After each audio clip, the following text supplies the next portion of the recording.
나가게 되었어요. 여름을 맞이해서 많은 분들이 담그고 여러 곳으로 오고 가시는데요.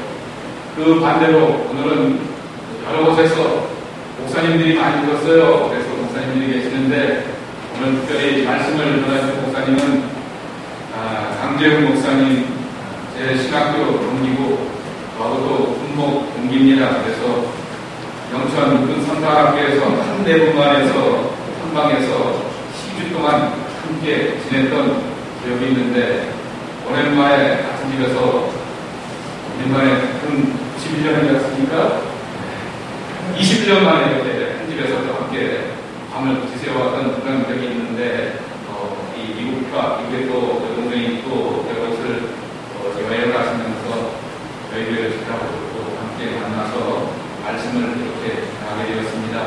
너무나 또 이 목사님이 되게 큰 기쁨이 되고 귀한 것은 변함이 없이 이분이 여러분 들어보신 TV 크레스피아스의 그 성원 공장으로 한국의 좋은 만남에 무려 18년 동안 꾸준히 변함없이 그것을 계속해서 숨겨오고 계시고 또 본인이 개척하여서 10년 넘도록 그 생계를 꾸준히 숨겨오는 변함없는 모습을 제가 늘 좋아합니다. 그래서 오늘 여러분과 함께 말씀 나누실 텐데요. 비전 라이프라고 하는 그런 제목으로 말씀을 전해주시게 되었을 때 많이 받으시기 바랍니다. 우리 목사님 나오실 때 할렐루야로 환영해 주시기 바랍니다.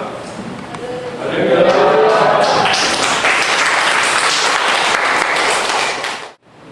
여기가 편한 것 같습니다. 반갑습니다, 여러분. 안녕하시죠?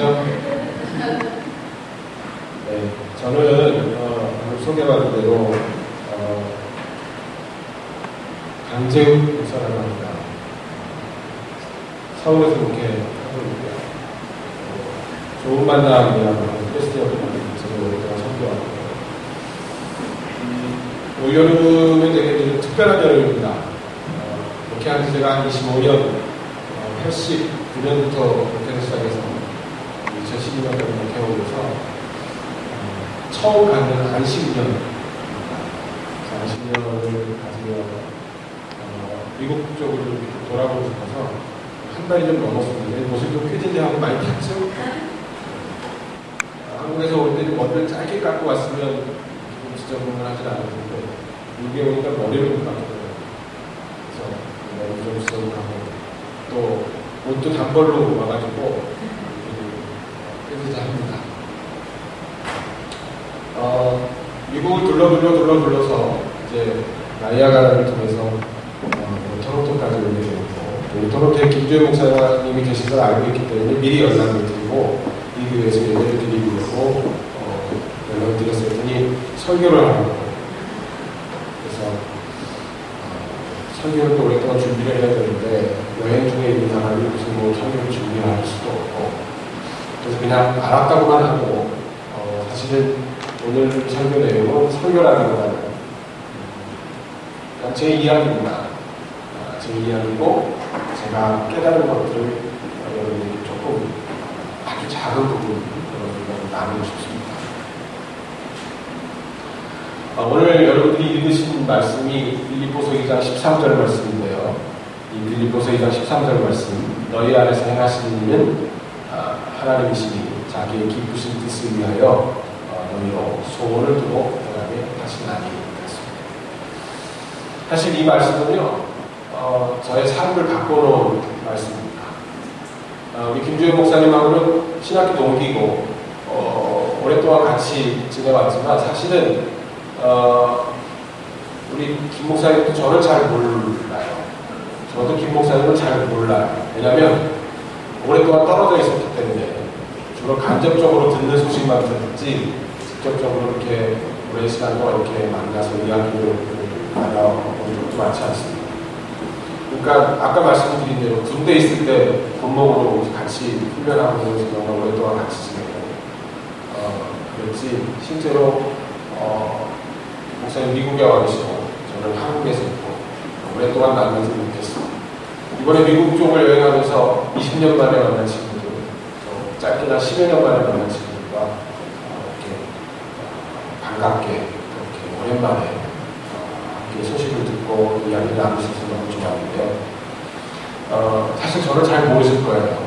삶에 어떤 변화가 있었는지도 모르시고, 저를 아는 과거의 제 모습만 아시겠죠. 제 삶에는 많은 변화가 있었습니다. 특별히 그 변화는 1990년대 후반 제가 목회를 시작하고 한 10여 년이 지난 이후로 제 삶에 많은 변화가 있었는데, 그 변화의 순간 속에 어떻게 보면 제 삶을 바꿔놓았다고 저는 그렇게 고백을 합니다만, 제 삶을 바꿔놓은 말씀이 바로 이 말씀입니다. 그래서 저는 말씀의 역사를 믿습니다. 말씀이 삶을 변화시킨다고 분명히 믿습니다. 왜냐하면 제가 그랬거든요. 그래서 이 말씀을 가지고 제 얘기를 좀 나누고 싶습니다. 여기 말씀을 보면 영어를 잘 하시니까 영어로 부분을 읽어드리면 God is always at work in you. God is always at work in you to make willing and able to obey His own purpose라고 있습니다. 보면 몇 가지로 나눌 수가 있어요. 첫째는 God is always in you입니다. 하나님이 어디 계시다고요? 자기 안에. 이 단순한 진리를요, 저도 그렇게 고백을 하고 오랫동안 신앙생활을 하고 목사가 됐지만, 이 단순한 이 하나님이 내 안에 계시다는 걸 저는 잘 몰랐습니다. 하나님이 제 안에 계시다는 사실을 아는 순간에 저는 정말 도망가고 싶었고, 너무 하나님 앞에 부끄러웠고, 하나님이 정말 나와 함께하고 계셨구나. 이것을 아는 순간 너무나 감사했고, 정말 도망가고 싶고 할 수만 있다고 내 인생을 바꾸고 싶었던 그런 나의 모습이었지만, 내 안에 계신 하나님이 변함없이 나를 붙들어 주시고, 나를 지켜주시고, 나를 사랑한다고, 내가 너를 믿는다고 그렇게 말씀해 주시는 은혜를 경험했을 때, 정말 그 가슴 벅찬 감동을 어떻게 여러분들에게 전해드려야 할지 모르겠습니다만, 어쨌든 이 말씀 중에 첫 번째 말씀은 God is always in you입니다. 여러분이 사실 믿으시나요? 정말 하나님이 여러분 안에 함께 하신다고 믿으세요? 어디 계세요? 하나님? 여러분 안에 어디 계세요? 여러분 친구들하고 놀 때 하나님 함께 하셔요? 여러분 공부할 때 하나님 함께 하세요? 부부싸움 할 때 하나님 함께 하세요? 저는 지금 농담으로 묻는 게 아니에요. 하나님 함께 하신다. 어느 순간인가 하나님 내 안에 있다.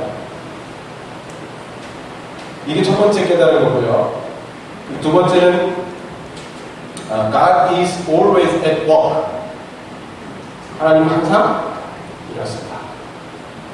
하나님의 역사를 믿으십니까? 하나님의 역사가 여러분의 삶 속에 있기를 원하십니까? 그러면 하나님의 방법대로 살아야죠. 하나님의 역사를 원하면서 하나님의 방법대로가 아닌 내 방법대로 살면서 내 마음대로 살면서 하나님의 역사를 원한다는 것은 모순이죠. 그런 일이 있을 수 없지 않습니까? 하나님이 일하게 하시려면 하나님의 방법대로 살아야 합니다. 다른 말로 얘기하면 믿음으로 살아야 됩니다. 믿음을 우리는, 믿음은 두 가지 차원이 있어요. 하나는 있고 없고의 차원이 있습니다. 믿음이 있냐, 믿음이 없냐, 이 문제, 여기에 따라 어떻게 돼요? 사느냐, 죽느냐. 믿음이 있으면 영원한 생명을 살고, 믿음이 없으면 영원한 형벌을 얻고 지옥 가고. 그러니까 내가 구원받았냐, 구원받지 못했냐라고 하는 문제는 뭐예요? 믿음이 있냐, 없냐. 근데 우리는 믿음이 있냐, 없냐만 신경 쓰지 또 다른 차원이 있다는 걸 잘 몰라요. 그건 뭐냐면 믿음을 갖고 있냐, 믿음이 없냐라고 하는 문제가 아니고 그 믿음을 가지고 사느냐, 못 사느냐라고 하는 문제가 또 다른 문제예요. 이거는 있고 없고의 문제가 아니고 많고 적고의 문제예요. 예수님이 제자들을 책망하실 때, 야, 이 믿음이 없는 녀석들아! 라고 책망하셨나요? 믿음이 적은 자들아. 믿음은 있고 없고의 차원도 있어요. 그러나 또 다른 믿음의 차원은 많고 적고의 차원. 믿음의 문제거든요. 우리가 가끔 그러잖아요. 어떤 사람을 보면서 야, 저 사람 정말 믿음이 좋아. 또 어떤 사람을 보면 나도 왜 믿음이 없어. 바로 그 차원. 그냥 하나님이 내 안에서, 하나님이 내 삶 속에서 항상 일하시는데 그 하나님의 일하심을 방해하는 게 누굴까요? 자기 자신. 내가 믿음으로 살지 못하니까 하나님은 내 안에서 역사할 수가 없고 하나님 일하실 수가 없고. 제가 우리 이제 김 목사님 잘 아시겠지만 군대를 제대를 했어요. 김 목사님이나 저나 장기 있지 않고 군목으로 다 딱 3년만 하고 제대를 했는데, 사실 김 목사님이 미국에 와서 이렇게 사실이라고는 여기 카나다 좋죠? 미국 중에서 사실이라고 생각을 못했고, 그때만 해도 제가 먼저 미국에 가고 싶었어요. 학교를 졸업하고 군대를 제대하고 유학을 가야지 하는 생각을 하고, 근데 사실 군대를 제대하고 어느 교회든 뭐 부목사를 가든 뭐 단독 목회를 하든 빨리 교회 자리를 맡아서 안정된 목회를 했어야 되는데, 그때 사실 저는 교회 자리를 맡지 않았습니다. 왜냐하면 빨리 미국 갈 생각에 얼른 문문 쓰고 미국으로 가서 공부해야지. 그리고 적당히 미국에서 공부하고 적당히 이제 한국에 들어와서 좀 큰 교회 부목으로 가서 또 적당히 좀 있다가 웬만한 교회 다니도 되고 또 한두 번 점프하면 뭐 좀 내 이름 좀 날리고 큰 교회에서 목회하고, 이게 사실 제 인생의 스케줄이었습니다. 근데 어느 순간 하나님이 그 길을 다 바꾸시더라고요. 그러면서 제가 깨닫게 된 건 뭐냐면, 나는 너를 통해서 일하고 싶은데 일을 할 수가 없구나 라고 하는 것이죠. 하나님이 일하시게 하려면 어떻게 해야 돼요? 하나님의 방법대로 살아야 돼요. God is always faithful. 항상 일하십니다. 세 번째는요, 뭐였냐면 God is always to make willing and to obey His own purpose. 우리 성경에는 이렇게 돼 있어요. 하나님이 자기의 기쁘신 뜻을 위하여, 다른 말로 얘기하면 하나님이 우리를 향해서 어떤 뜻이 있다, 하나님 계획이 있다. 그 계획, 하나님이 우리를 향해 가지고 계신 하나님의 뜻, 그거를 알고 계시나요? 저는 그걸 비전이라고 이렇게 부릅니다.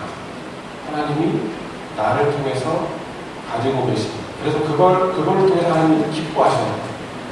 여러분의 모습은 하나님이 모습이 기뻐하시는 모습이신가요? 아니면 너 왜 이렇게 사니? 너 그렇게 하면 안 돼 하고 안타까워하시는 모습입니다. 혹시 가끔씩 부모들이 자녀의 모습을 보면서 안타까워할 때가 있죠. 쟤 저러면 안 되는데, 쟤는 저럴까? 쟤 어디 정신 차릴까? 그 안타까워하는 그런 모습이 하나님의 모습일 거라고 생각해 보셨나요? 하나님이 우리를 향해 가지고 계신 기쁘신 뜻이 있어요. 그 뜻을 이루어 나가면 하나님이 아주 기뻐하신다는 것. 그걸 저는 비전이라고 합니다. 비전. 그 다음에 또 하나는 뭐냐면, 이게 이제 영어로 얘기하면 to make willing이에요.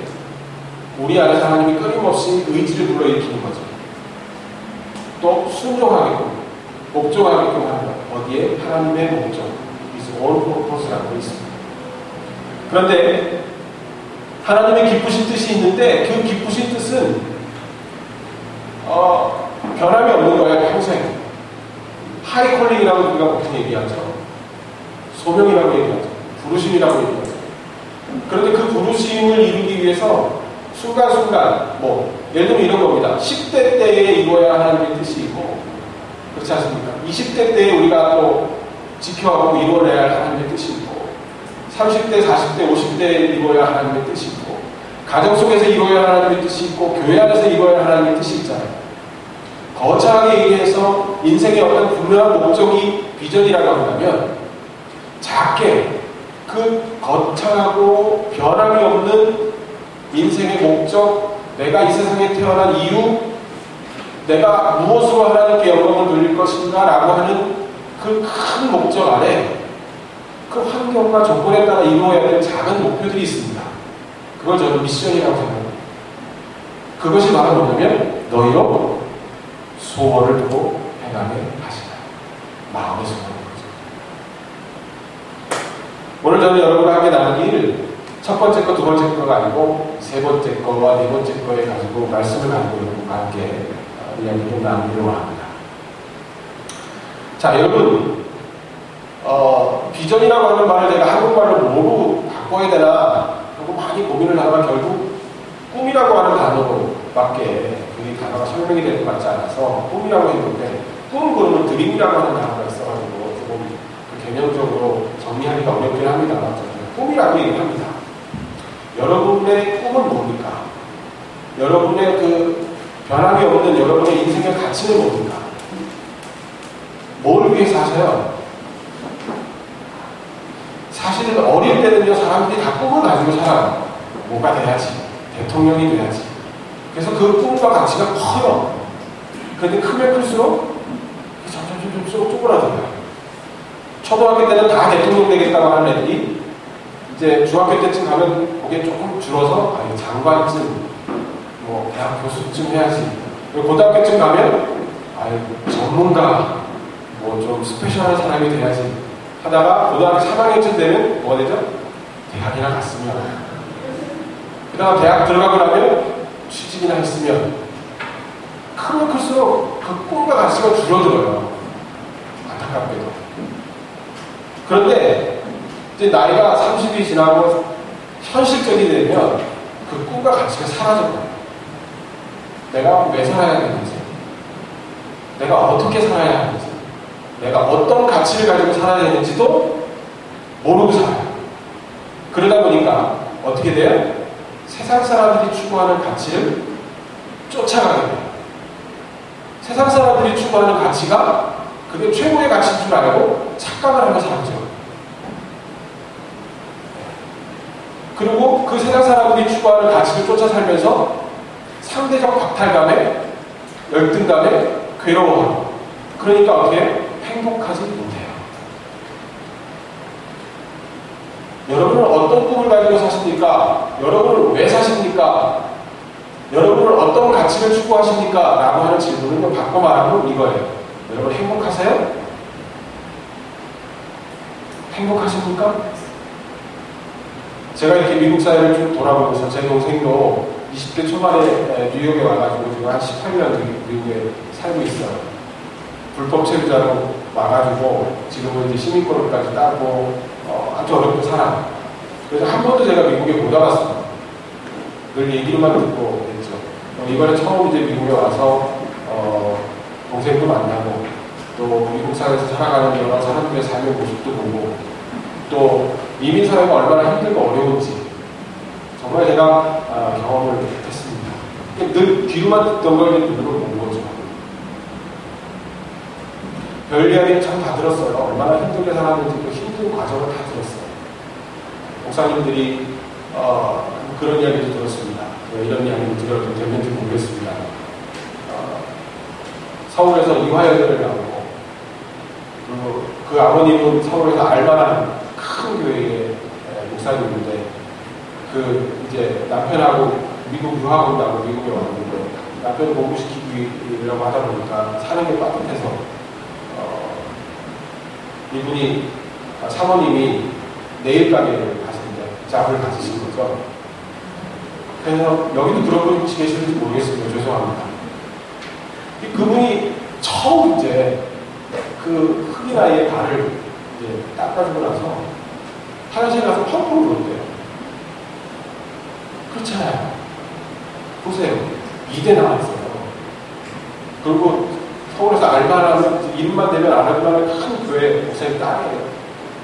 자기 남편도 공부 잘하고 서울에서는 잘 나가는 전사였고 미국에 유학 갔다고 왔는데 자기 현재의 모습도 너무나 초라한 거예요. 그래서 그렇게 눈물을 흘리며 울었다고요. 지금은 물론 아주 잘 됐습니다. 그렇게 고생을 하는 모습들을 귀로도 듣고 또 눈으로도 봤습니다. 물론 힘들고 어려운 삶의 환경이라는 걸 이해합니다. 그러나 그렇게 힘들고 어려워도 내가 왜 살아야 되는지를 알면 힘들게 어려운 게 아니죠. 그렇지 않습니까? 내가 추구하는 가치가 무엇인지를 확신하다면, 그런데 내가 무엇을 위해 살아야 할지를 모르면 세상 사람들이 추구하는 가치를 쫓아 삽니다. 그리고 그게 행복인 줄 알아요. 세상 사람들은 어떤 가치를 추구하고 삽니까? 첫 번째, 돈이죠. 돈이 많으면 행복할 거라고 생각해요. 자, 제가요, 로또를 맞았어요. 그래서 제가 현찰이 많아요. 여러분에게 현찰을 좀 나눠드리고 싶어요. 얼마를 드리면 행복해지겠습니까? 얼마가 있으면, 수중에 얼마가 있으면 행복할 것 같아요. 제가 드릴게요.